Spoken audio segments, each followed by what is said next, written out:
नमस्कार विद्यार्थी मित्रांनो, गुरु स्टुडंट्स या यूट्यूब चॅनलमध्ये तुम्हा सर्वांचं पुन्हा एकदा स्वागत आहे। विद्यार्थी मित्रांनो, मुंबई उच्च न्यायालय भरती 2025 यासाठी आपण जो प्रश्नपत्रिका याची सिरीज चालू केलेली आहे, ज्यामध्ये तुम्हाला जो सिलेबस दिलेला आहे त्या सिलेबसवरील प्रश्न आपण या सिरीजमध्ये पाहत आहोत। आणि त्यामध्ये मागे झालेल्या ज्या परीक्षा आहे, प्रिव्हियस इयर क्वेश्चन पेपरमधील काही IMP प्रश्न आपण यामध्ये इन्क्लूड केलेले आहे। करिता व्हिडिओ शेवटपर्यंत पाहायचा आहे। चॅनलवर पहिल्यांदाच आला असेल तर चॅनलला सबस्क्राईब करून घ्यायचं। व्हिडिओ आवडला तर त्याला एक लाईक नक्की करायचं। तर जास्त वेळ न घेता आपण व्हिडिओला सुरुवात करूया। आणि आजचा आपला जो व्हिडिओ आहे हा आपण वन-लाइनर पद्धतीने पाहणार आहोत। यामध्ये आपण जास्त विश्लेषण करणार नाही। तर बघा, पहिला प्रश्न काय आहे, कोणत्या पिकाच्या लागवडीसाठी मावत किंवा हिवाळ्यात पडणारा पाऊस अत्यंत महत्त्वाचा असतो? कोणतं पीक आहे की ज्याच्या लागवडीसाठी मावत किंवा हिवाळ्यात पडणारा पाऊस अत्यंत महत्त्वाचा आहे? मोसम तुम्हाला दिलेली बघा, झैद, खरीप, बागायती, रब्बी। कोणत्या पिकाच्या लागवडीसाठी हा जो हिवाळ्यात आणि मावतमध्ये पडणारा पाऊस अत्यंत महत्त्वाचा आहे? तर त्याचं योग्य उत्तर आहे पर्याय नंबर 4, रब्बी या पिकासाठी। पुढचा प्रश्न आपण बघूया। पुरुषांसाठी हॉलीबॉल खेळातील नेट डॅश मीटर उंच असते। हॉलीबॉल खेळातील नेट हे पुरुषासाठी किती मीटर उंच असते असा प्रश्न तुम्हाला केलेला आहे। पर्याय तुमच्यासाठी दिले 2.24 मीटर, 2.43 मीटर, 1.43 मीटर किंवा 1.24 मीटर। काय उत्तर येईल? पुरुषासाठी हॉलीबॉल खेळातील नेट किती मीटर उंच असते?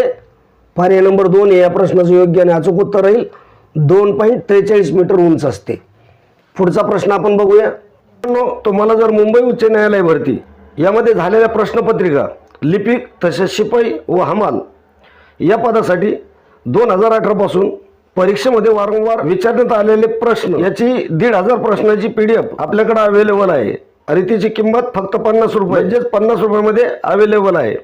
व्हॉट्सअपवर दिलेल्या नंबरवर फोनपे किंवा गुगल पे करायचं आणि त्याचा स्क्रीनशॉट पाठवायचा। 5च मिनिटाच्या आत तुम्हाला PDF मिळून जाईल आणि याचा फायदा येणाऱ्या परीक्षेमध्ये तुम्हाला 100%। घूस, उंदीर, उंट हे कोणत्या प्रकारच्या वनात आढळतात? हे जे प्राणी दिलेले तुम्हाला, घूस, उंदीर, उंट हे कोणत्या प्रकारच्या वनामध्ये आढळणारे प्राणी आहे? वनांची नावं तुम्हाला दिलेली आणि योग्य उत्तर तुम्हाला द्यायचं आहे। विद्यार्थी मित्रांनो, अजूनपर्यंत तुम्ही जर आपल्या गुरु स्टुडंट्स या यूट्यूब चॅनलला सबस्क्राईब केलं नसेल तर नक्की सबस्क्राईब करून घ्या। बेल आयकॉनला ऑलवर सिलेक्ट करून ठेवा की जेणेकरून पुढचा व्हिडिओ तुम्हाला त्वरित भेटेल। आणि काही प्रश्न असतील तर कमेंटमध्ये नक्की कळवा आणि व्हिडिओ आवडला तर लाईक नक्की करा। बघा, घूस, उंदीर, उंट हे जे प्राणी आहेत ते कोणत्या वनामध्ये आढळतात? डोंगराळ वने, काटेरी वने आणि झुडपे, शुष्क पानझडी वने, खारपुटी वने। काय योग्य उत्तर येईल? योग्य उत्तर असेल पर्याय नंबर 2, काटेरी वने आणि झुडपे या वनामध्ये हे जे वर दिलेले प्राणी आहे, घूस, उंदीर, उंट या ठिकाणी आढळले जातात। पुढचा प्रश्न आपण बघूया। कार्बोदकांच्या बाबतीत खालीलपैकी कोणते विधान योग्य आहे? कार्बोदकांच्या बाबतीमध्ये खालीलपैकी तुम्हाला कोणतं विधान योग्य वाटतं? बघा, 2 विधानं तुम्हाला दिलेली आहे।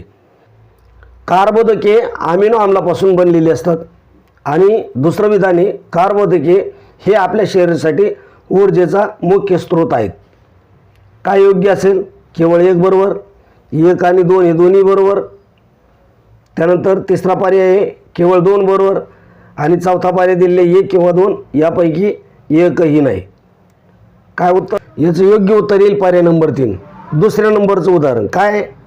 कार्बोदके हे आपल्या शरीरासाठी ऊर्जेचा मुख्य स्रोत आहे आणि पहिल्या नंबरचं उदाहरण गलत आहे। म्हणून या प्रश्नाचं योग्य उत्तर आहे पर्याय नंबर 3, केवळ 2 हे बरोबर आहे।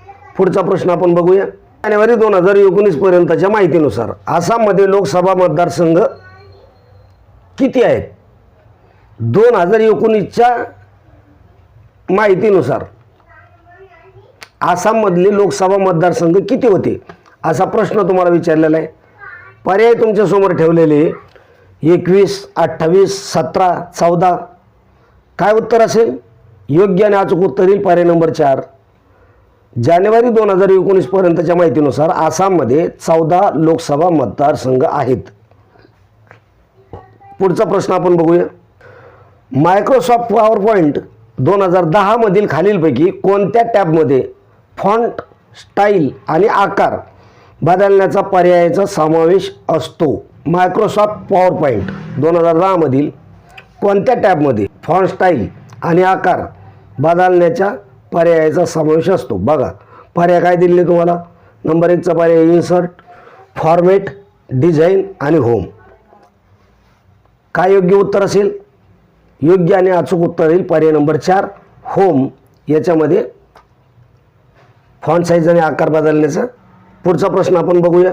मायक्रोसॉफ्ट वर्ड 2010 मधील खालीलपैकी कोणत्या टॅबमध्ये चार्टचे पर्याय समाविष्ट असतात?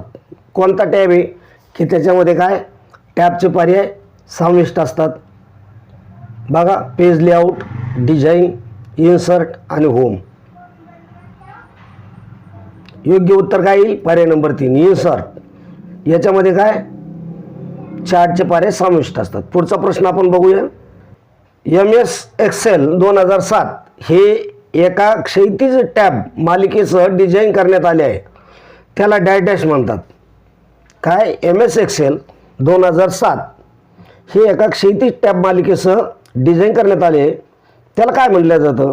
रिबन म्हटलं जातं का स्केलर म्हटलं जातं का नॉर्टन म्हटलं जातं का प्रेझेंटर? काय म्हटलं जाईल? योग्य आणि अचूक उत्तर येईल पर्याय नंबर 1 रिबन असं म्हटलं जाईल त्याला. पुढचा प्रश्न आपण बघूया.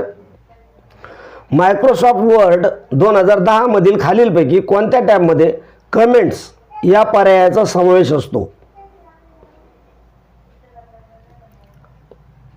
कोणत्या टॅबमध्ये कमेंट्स या पर्यायाचा समावेश असतो? Insert, page layout, home, review.